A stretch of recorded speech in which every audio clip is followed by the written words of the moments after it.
단풍철이 다가오자 정부가 관광 목적의 전세버스 방역 관리를 강화하기로 했습니다. 업체들도 방역 관리에 분주한데요. 이번 주말 서울 도심에서 대규모 시위가 벌어질 조짐을 보이고 있는 가운데 전세버스 단체들은 상경 시위를 위한 운송을 거부하겠다는 방침을 유지하기로 했습니다. 취재기자 연결합니다. 박희재 기자.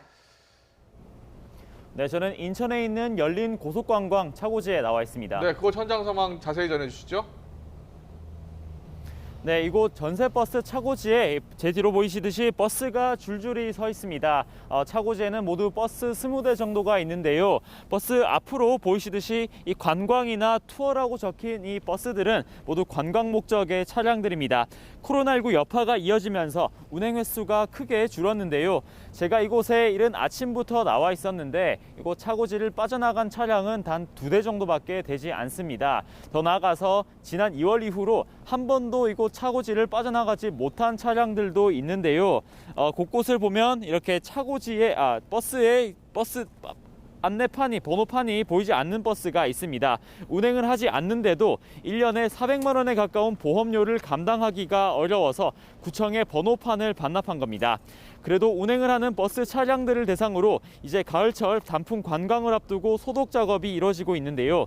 이곳 전세 버스 업체는 차량이 차고지를 나갈 때 한 번, 들어올 때 한 번씩 이렇게 방역 작업을 하고 있습니다.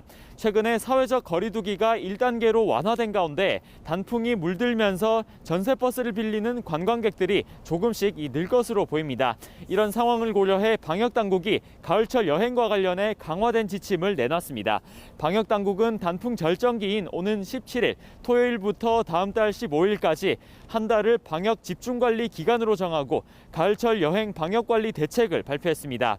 이에 따라 관광버스나 전세버스에서 이루어지는 노래나 춤 같은 행위는 엄격히 제한됩니다. 또 버스에서는 손소독제와 마스크를 의무로 비치해 두고 탑승 전에는 전자 출입 명부, 즉 QR코드를 통해 출입객 명단을 관리해야 합니다.